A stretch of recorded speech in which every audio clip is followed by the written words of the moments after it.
and combating the weaponization of intelligence by the likes of you. And we have countlessly proven you to be a liar in Russiagate, in January 6th. You are the biggest fraud to ever sit in the United States Senate. He was treating a Senate hearing like he was on Jerry Springer. To believe that? Do you think they're stupid? No. I think the American people believe the truth, that I'm not in the weeds on the everyday movements of inmates. Not in the weeds? Again, his own Department of Justice has said the idea that he wasn't in the weeds. What I am doing is protecting this country, providing historic reform. America just got confirmation of something that we've always feared but never thought would be said out loud. Kayleigh McEnany herself sat there stunned by evidence that the FBI didn't just stumble, they hid critical details. And they had Charlie Kirk in their sights all along. New records show that Arctic frost was much broader than just an electoral matter. The case was expanded to Republican organizations. Well, it's well understood that your predecessor left you an FBI infected with politics. I'm going to provide examples of that today, including making public new whistleblower records. At your nomination hearing, I made public records that whistleblowers provide me about Arctic frost. Arctic frost was the FBI case opened and approved by antitrust Trump FBI agent Thibault. Arctic frost then became Jack Smith's elector case against then Citizen Trump and now President Trump. Guys, whistleblowers now confirm a shadow FBI operation, Arctic Frost, targeting 92 conservative groups. And right there on that list, Charlie Kirk's Turning Point USA. New records show that Arctic frost was much broader than just an electoral matter. The case was expanded to Republican organizations. Some examples of the group that Ray FBI sought to place under political investigation included the Republican National Committee, Republican Attorney General's Association, and various Trump political groups.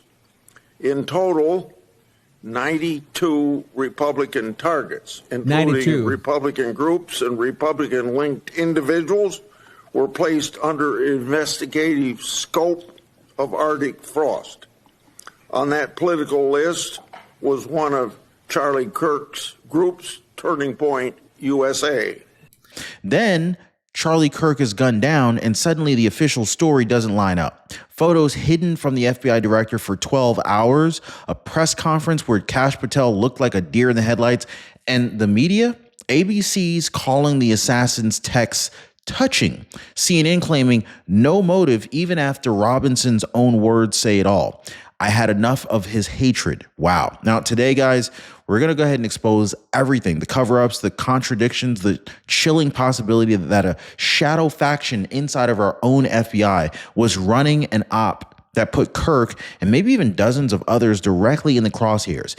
And when Kayleigh McEnany heard directly what was going on, the spin, her words echoed what millions of us have already felt. I couldn't believe this. Now, hit the like button, subscribe, guys. Buckle up, because what I'm about to lay out is not just speculation. It's not rumor. It actually comes straight from the whistleblowers' records exposed by Senator Chuck Grassley. These records confirm the existence of an FBI case codenamed Arctic Frost. And according to those records, the FBI wasn't just sniffing around some elections or investigating a narrow case. No, Arctic Frost ballooned into a full-scale operation that targeted 92 Republican groups and individuals. 92. Now, let me make this crystal clear. These weren't random organizations. They weren't broad national sweeps. Every single one was Republican linked. The Republican National Committee, the Republican Attorney General Association, Trump political groups, and sitting right there on that list, Turning Point USA, Charlie Kirk's organization. Think about that, okay? A whistleblower document that names Turning Point USA in a federal investigative sweep, and then months later, Charlie Kirk is gunned down?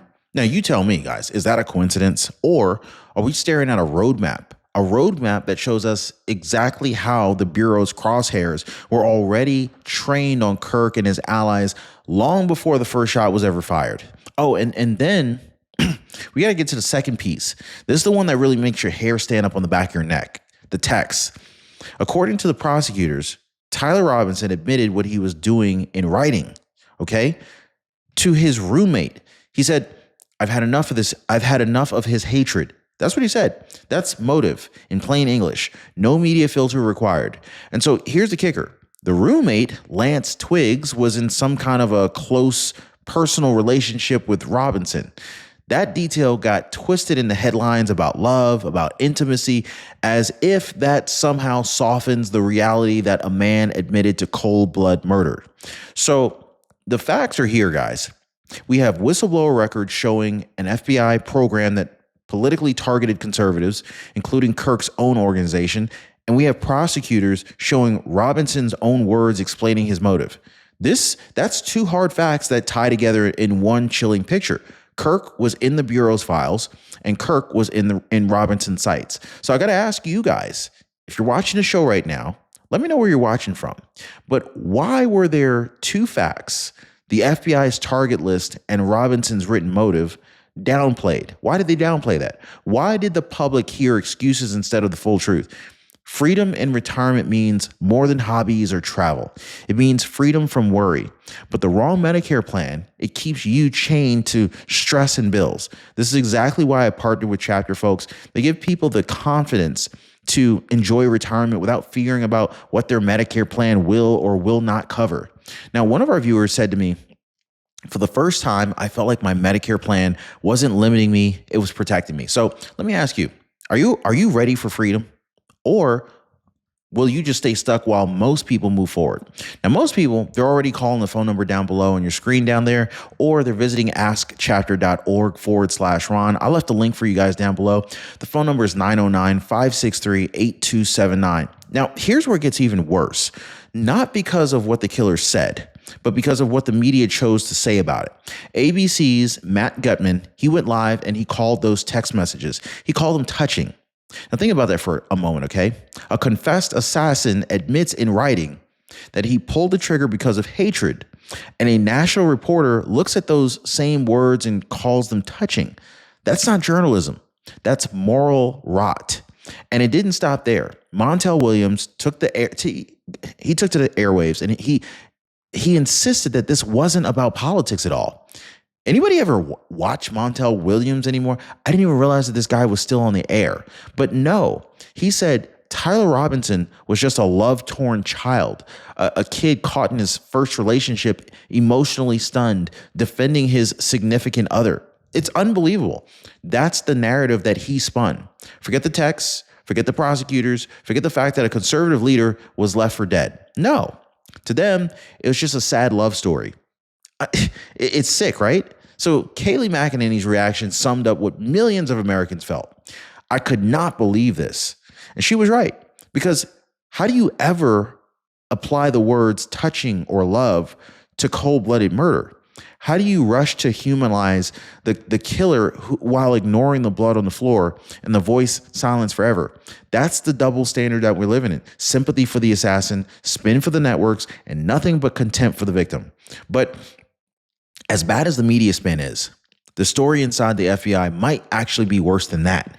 Multiple reports confirmed that agents concealed a photo of the suspect from Director Kash Patel for 12 hours. 12 hours, guys.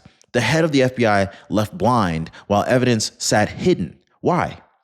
Who made this call? And who were they protecting is the real question.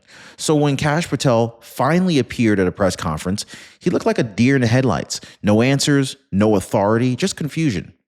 And then came the Twitter fiasco, okay?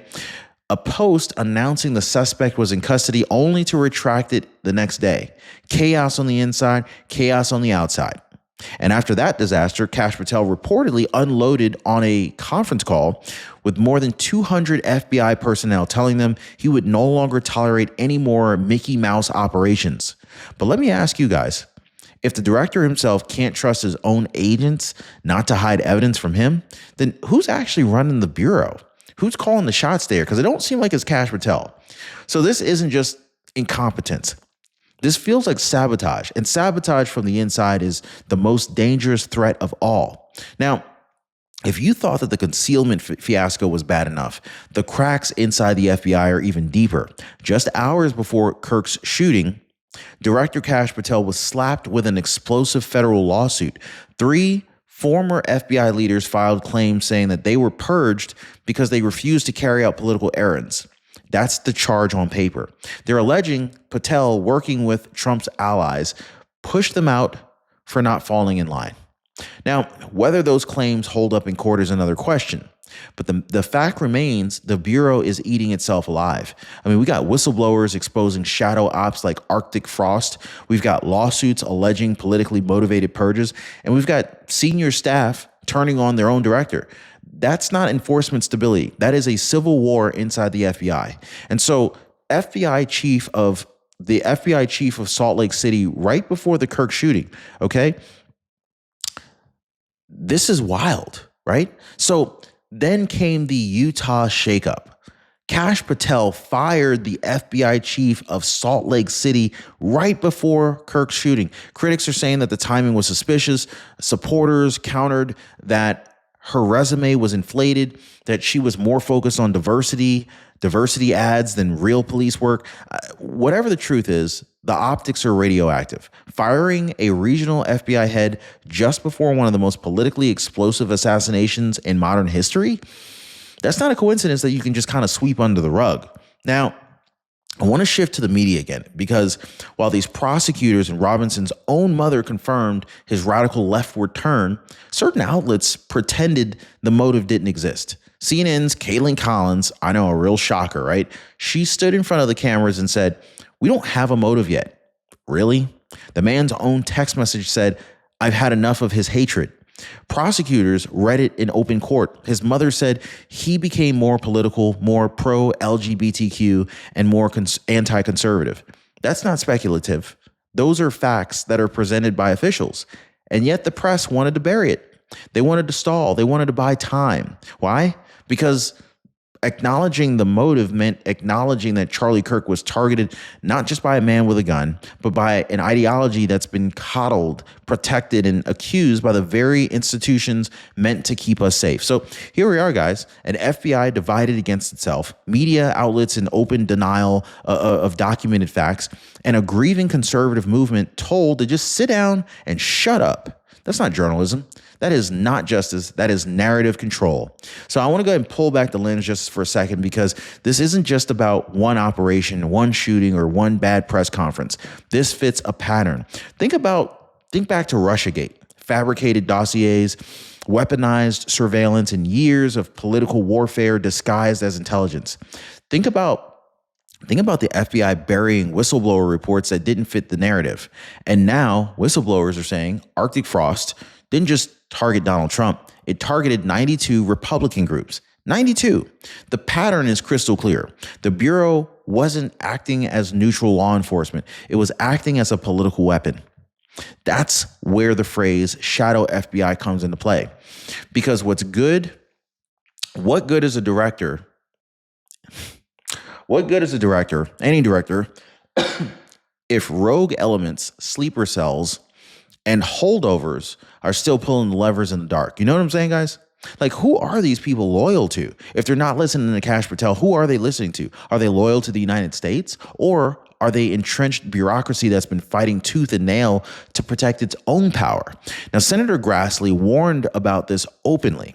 He said Arctic Frost was opened and expanded under anti-Trump FBI leadership. And then he asked the question that nobody in the media wants to touch. How many of these operatives are still there?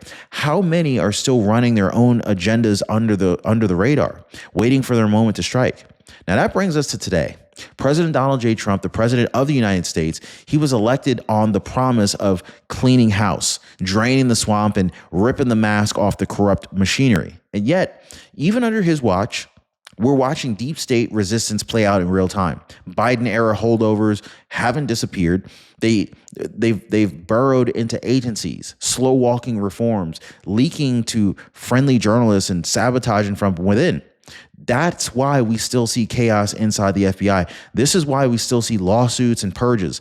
This is why, even in Trump's second term, whistleblowers they're the ones that are doing the heavy lifting to get the truth out. So let me ask you this. If this kind of shadow operation can survive in 2025 with Trump back in the Oval Office, what does that tell you about how bad it really was under Biden? Like, if this is the level of rot that's exposed today, how much darker were the games being played 2, 3, even 5 years ago when the Democrats controlled the levers of power completely? Ninth, let's be honest, guys. The shooting of Charlie Kirk was not just a tragedy. It was a turning point for millions of Americans. It ripped the veil completely off, and it showed just how fragile our system really is. Now, one of the most outspoken conservative leaders in the country ends up in the crosshairs, and suddenly every warning about politicized agencies doesn't sound like a theory anymore. It feels like reality. Because here's the truth. Kirk's assassination was not just about silencing a man. It was about sending a message. And that message is chilling. If the institutions can't be trusted, then anybody who dares stand up could be next. It made Americans ask the question out loud. What else are they hiding? Who else is on this list? And the question isn't comforting. Whistleblowers already told us, 92 Republican groups, 92, okay? Do you really think Charlie Kirk was the only one in danger? The call to action, guys. Kayleigh McEnany, she said it best. I could not believe this. And that disbelief is exactly what millions of us feel, because we deserve a government that serves the people, not shadow operations that pick and choose targets based on politics. So here's where we stand. We have to demand answers, demand to see the full Arctic frost file, demand accountability for the 12-hour concealment of evidence, demand to know why media figures downplayed the motive when prosecutors had it in black and white, and demand to know whether rogue FBI operatives are still in place, sabotaging from the inside. Because here's the closing shockwave. If Charlie Kirk can be targeted, if 92 conservative groups can be swept up in a shadow FBI op, then none of us are truly safe from the machinery of a politicized state. This is way bigger than one case, guys. This is about the survival of justice itself. And if we stay silent now, we risk losing more than a single leader. We risk losing the very idea of America. So stay alert, stay loud. Don't forget, the fight for truth and freedom doesn't end with exposing Arctic frost. It just begins there. Like this video, share it. Leave your comment down below. Do you believe the FBI has been fully purged? Or do you think that the shadow still runs deeper than anybody's willing to admit? Y'all let me know. As always, stay strong, stay watchful, stay free.